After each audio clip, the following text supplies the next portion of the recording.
Welcome students. In today's class, we shall be learning about various types of merchant middlemen. Now, what are the various types of merchant middlemen? We shall be starting from the first one, that is a wholesaler. So, the first type of merchant middleman is a wholesaler. What is a wholesaler? We all at some stage of life must have heard this name, a wholesaler. Now, what does this wholesaler means? A wholesaler or a wholesalers are those merchants who act as intermediaries. They act as intermediaries between the manufacturer and retailer. They act as a merchant middleman between manufacturer and a consumer or a retailer. The consumer is retailer here.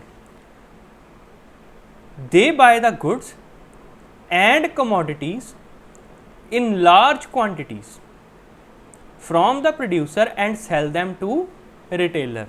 So, they also perform the function of bulk sales and bulk buying, bulk purchase and sale. They purchase and sell in bulk. The wholesaler dealing in pharmaceutical products, now here is with reference to the pharmaceutical products. The wholesaler dealing with the pharmaceutical products require a drug license from health department and the state government for distribution of drugs, or we can say medicines. Now, we also have heard about another term known as stockist. They also are linked with wholesalers. Now, what is a stockist? A wholesaler is known as a stockist if he deals in the items manufactured by a single firm or a company. For example, a wholesaler deals with all the drugs or all the dosage form manufactured by Cipla or by Pfizer, anyone, but they must deal only with a single firm. Now, classification of wholesalers. Wholesalers are generally classified into three types. Number one, manufacturer. Number two, retailer wholesaler, and number three, wholesaler proper. Now, let us understand what are these types of wholesalers. So, the first one is manufacturer wholesalers. What are these manufacturer wholesalers? These are engaged in manufacturing activities to some extent. So, the wholesalers which also produce goods are known as manufacturing wholesalers. They are known as manufacturing wholesalers. They may not sell their own products to the retailers, but may also make large scale purchases from other manufacturers to meet the demands of retailer. This means they can sell their own products as well as can also effectively carry out the bulk sales of other manufacturers or other producers. Now, what are retail wholesalers? These wholesalers purchase goods in bulk.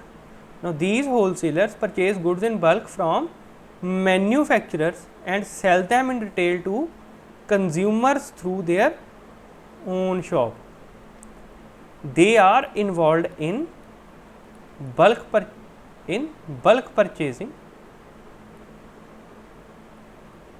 but instead of selling them to retailer, they directly sell them to consumers.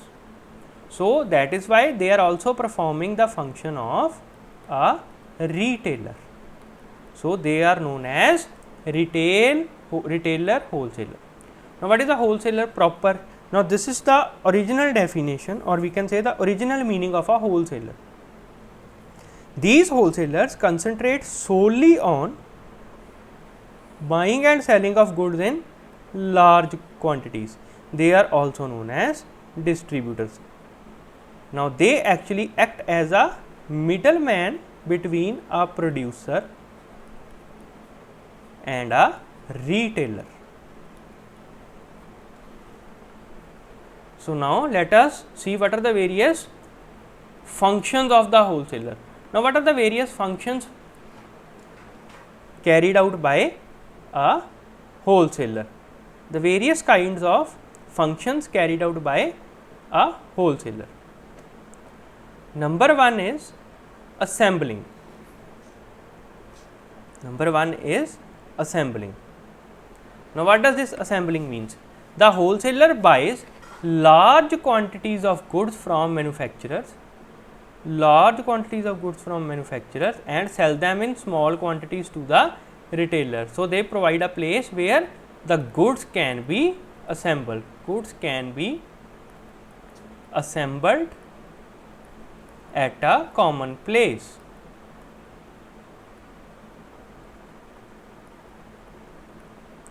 Now what the second function is distribution. What is distribution? The wholesaler serves to distribute goods to the retailers who are generally widely scattered. Let us see, there are total 5 retailers which are widely scattered in a city, but a single wholesaler can directly provide goods to these retailers. Let us say from 2 different types of manufacturers. If the wholesaler is absent, each manufacturer has to approach these various kinds of retailers present in a city. So there can be 10 channels of distribution in absence of a wholesaler, when wholesaler is absent, but in presence of wholesaler these are reduced to 5 only. The third function is warehousing. A wholesaler has to keep enough stock of goods. Now wholesaler keep enough stock of goods with him with a view to meet the requirements of retailers without any delay. They help to meet the requirement of retailers without any delay. These are generally stored in godowns or warehouses. In a technical term we can say a warehouse. The fourth one is transportation. The wholesaler has to move the goods from place of its production to his own warehouse and then to retailer. Just see, the goods first come from manufacturer to the warehouse and then to the retailer. For these, an effective channel of transportation is required. So wholesaler also provides a effective means of transportation to carry out the flow of goods from manufacturer to retailers. The next is financing. They provide credit facilities to retailers. Now what does this credit facilities help?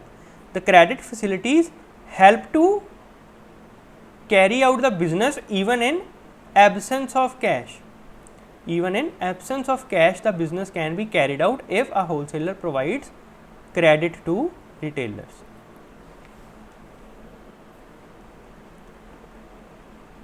Now apart from this, there are also other functions of a wholesaler. We shall understand them also.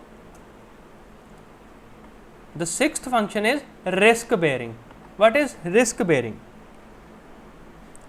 Bulk buying and storage of goods for a length of time carries a number of risks such as change in demand, spoilage, loss due to theft. These risks are borne by wholesalers. Now what is the change in demand? For example, a particular product loses its customer base due to lack of facilities provided by that particular product. In that case, the demand changes very swiftly.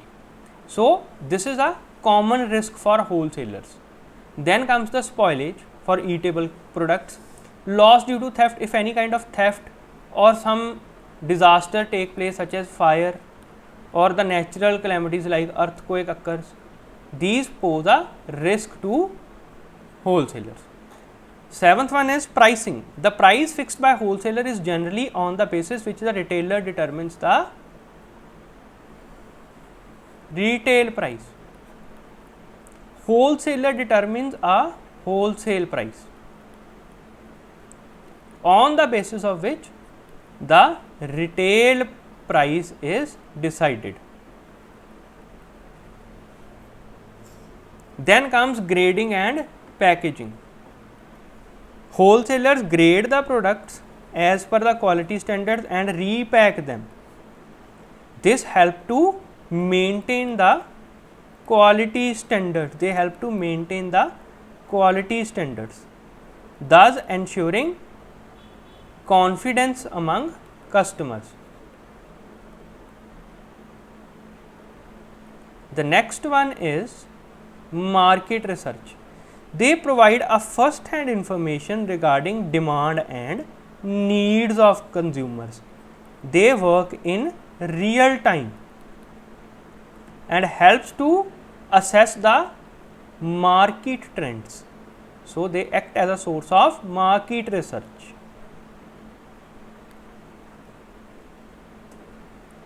So, students, it was all about the wholesalers. In the next class, we shall be learning about what are various kinds of retailers and their functions.